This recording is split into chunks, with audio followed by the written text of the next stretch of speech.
কোনো ফ্যাসিস্ট তার দোসর যাতে আজকের এই মহান সংসদে বক্তব্য দিয়ে সংসদকে কলুষিত করতে না পারে। জুলাই গণ অভ্যুত্থান এবং জুলাই যোদ্ধাদের উপর আনীত শোক প্রস্তাবের উপর আলোচনা করার সুযোগ দেবার জন্য আজকের দিনটি আমাদের জাতীয় জীবনে অনেক ঐতিহাসিক একটি দিন, ব্যক্তিগতভাবে আমার জীবনেও।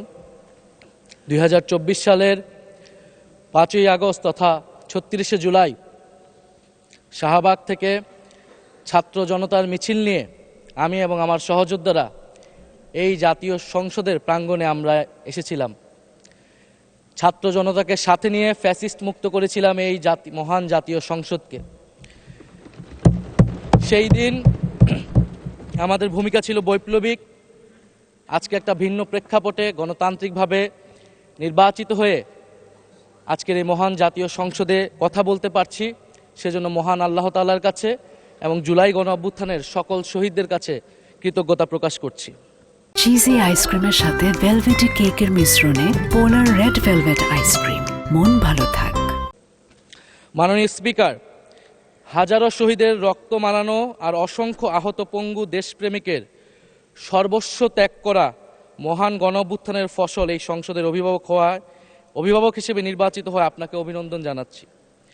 মাননীয় সংসদ নেতা, মাননীয় বিরোধী দলীয় নেতা এবং মাননীয় বিরোধী দলীয় উপনেতা এবং সকল মাননীয় সংসদ সদস্যদেরও অভিনন্দন জানাই। আমি শ্রদ্ধার সাথে স্মরণ করছি আমার সেই ভাই বোনদের যারা নিজের বুক বুলেটের সামনে উন্মুক্ত করে দিয়ে আমাদের আবারও স্বাধীন করে নিজেরা স্মৃতি হয়ে গিয়েছেন। আমরা তাদের শাহাদাত কবুলের জন্য মহান আল্লাহর কাছে দোয়া করছি। একই সাথে আহত ও পঙ্গু জুলাই যোদ্ধা ভাই বোনদের প্রতি আমার সবটুকু আবেগ, শ্রদ্ধা আর ভালোবাসা দিয়ে কৃতজ্ঞতা জানাচ্ছি। তাদের সুস্থতা কামনা করছি। তাদের অমূল্য জীবন, রক্ত আর অপরিসীম ত্যাগের ফলে আমরা আজ সংসদ সদস্য। 24-এর গণ অভ্যুত্থানের বৈষম্য বিরোধী ছাত্র আন্দোলনের নেতৃত্বে অংশ নিয়েছিল ছাত্র, শ্রমিক, কৃষক, শিক্ষক, অভিভাবক, সাংস্কৃতিক কর্মী, আলেম সমাজ, তরুণ সেনা অফিসার ও সৈনিকগণ ও প্রবাসী বাংলাদেশি ভাই ও বোনেরা। অভ্যুত্থানে গুরুত্বপূর্ণ ভূমিকা রেখেছে আমাদের নারী সমাজ, সামনে থেকে নেতৃত্ব দিয়েছে ও নির্যাতিত হয়েছে। আন্দোলনে প্রাইভেট বিশ্ববিদ্যালয়, মাদ্রাসা ও স্কুল কলেজের ছাত্রছাত্রীদের ভূমিকা ছিল তাৎপর্যপূর্ণ। গণ অভ্যুত্থানে ভ্যানগার্ডের ভূমিকা ছিল ফ্যাসিবাদ বিরোধী রাজনৈতিক দলের নেতাকর্মীরা।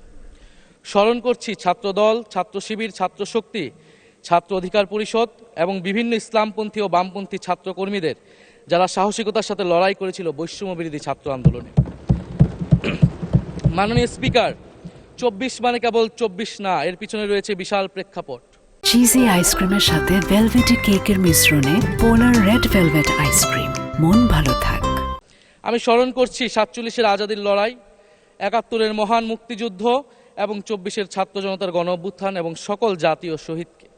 এ সকল ঐতিহাসিক জাতীয় সংগ্রামের ধারাবাহিকতায় আজকের বাংলাদেশ গৌরব নিয়ে দাঁড়িয়ে আছে। স্মরণ করছি পিলখানা হত্যাকাণ্ডের শহীদ, শাপলা হত্যাকাণ্ডের শহীদ, মোদি বিরোধী হত্যাকাণ্ডের শহীদ, ফ্যাসিস্ট আমলে গুম হওয়া ব্যক্তিদের স্মরণ করছি। 18 সালের কোটা সংস্কার আন্দোলন ও নিরাপদ সড়ক আন্দোলনে ছাত্র কিশোরদের অকুতোভয় সাহসকে স্মরণ করছি। স্মরণ করছি আমাদের ভাই শরীফ ওসমান হাদি, যিনি তার সাহসিকতার মাধ্যমে বাংলাদেশকে একটি ইনসাফ ভিত্তিক বাংলাদেশ হিসেবে গড়ে তুলতে চেয়েছিলেন। তিনি আর আমাদের সাথে নাই।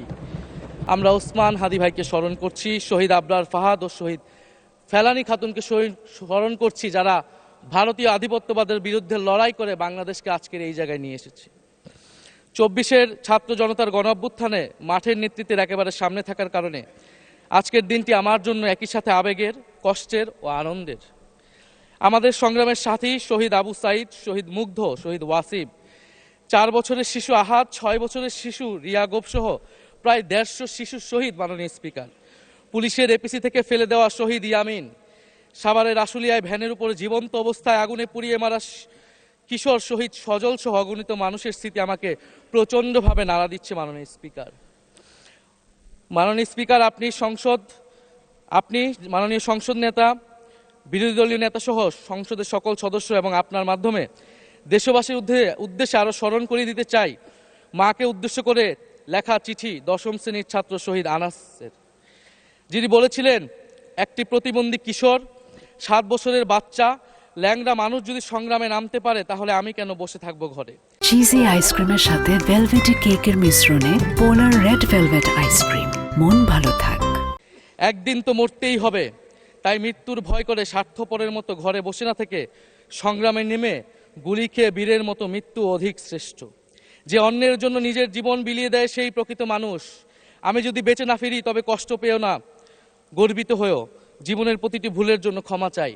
আনাস তার মাকে এই চিঠি লিখে রাস্তায় নেমে গিয়েছিলেন, শহীদ হয়েছিলেন মাননীয় স্পিকার, যাদের আত্মত্যাগের কারণে আজকে আমরা এখানে বসে কথা বলতে পারছি। মাননীয় স্পিকার, জুলাই গণঅভ্যুত্থানের সাথে জড়িয়ে আছে দেশনেত্রী বেগম খালেদা জিয়ার সংগ্রাম ও তার আত্মত্যাগ। ওনার সংগ্রাম অনুপ্রাণিত করেছিল বাংলাদেশের তরুণ সমাজকে আত্মত্যাগ করতে, আত্মহুতি দিতে গণ অভ্যুত্থানে। আমরা আজকে তাকে শ্রদ্ধার সাথে স্মরণ করছি। মাননীয় স্পিকার, আমি বিশ্বাস করতে চাই আমরা যারা সংসদে বসতে পেরেছি কেউই এই শহীদের রক্তের সাথে বেইমানি করব না। কারণ জুলাই গণ অভ্যুত্থান মানে শুধু জুলাই গণ অভ্যুত্থান নয়, এটি নতুন বাংলাদেশের আকাঙ্ক্ষা। গণভোটের রায় অনুযায়ী আমরা যেমন সংসদ সদস্য, একইভাবে সংবিধান সংস্কার কমিশনের সদস্য। আমাদের সরকারি দলের বন্ধুরা অবিলম্বে সংবিধান সংস্কার কমিশনের সদস্য হিসেবে শপথ নেবেন বলেই আমরা বিশ্বাস করি। আমরা একই সাথে গণতান্ত্রিক সংস্কারগুলো সাধন করতে চাই। 70% মানুষ গণভোটে তাদের রায় জানিয়ে দিয়েছে মাননীয় স্পিকার। গণতন্ত্রে জনতার রায় সার্বভৌম, তার উপর কোনো আইন বা বিধান চলতে পারে না। মাননীয় স্পিকার, আমরা বিচার চাই, জুলাই গণহত্যার বিচার চাই, শরীফ ওসমান হাদি হত্যার বিচার চাই, গুম খুনের বিচার চাই, বিগত সময়ে হওয়া লুটপাট এবং দুর্নীতির বিচার চাই। জুলাই মানেই নতুন বন্দোবস্ত, গণতান্ত্রিক অন্তর্ভুক্তিমূলক বৈষম্যহীন দেশ। জুলাই মানে আধিপত্যবাদ মুক্ত, ফ্যাসিস্ট মুক্ত দেশ। জুলাই মানে মানবিক মর্যাদা ও দায় ও দরদের বাংলাদেশ। মাননীয় স্পিকার, আমি শেষ করব একটি কথা বলেই। আজকে সবাই এক বাক্যে স্বীকার করে নিয়েছেন যে জুলাই গণ অভ্যুত্থানের শহীদদের কারণে আমরা এই মহান সংসদে বসতে পেরেছি এবং এই মহান সংসদে আমরা সকলেই ফ্যাসিবাদ মুক্ত, ফ্যাসিবাদ বিরোধী লড়াইয়ের সৈনিকেরা এখানে আসিছি। আপনার প্রতি নিবেদন থাকবে কোনো ফ্যাসিস্ট তার দোসর যাতে আজকের এই মহান সংসদে বক্তব্য দিয়ে সংসদকে কলুষিত করতে না পারে। আমরা ফ্যাসিস্ট মুক্ত, আমরা ফ্যাসিবাদের দোসর মুক্ত জাতীয় সংসদ চাই। মাননীয় স্পিকার, আপনাকে ধন্যবাদ। ইনকিলাব জিন্দাবাদ। ধন্যবাদ মাননীয় বিরোধী দলীয় চিফ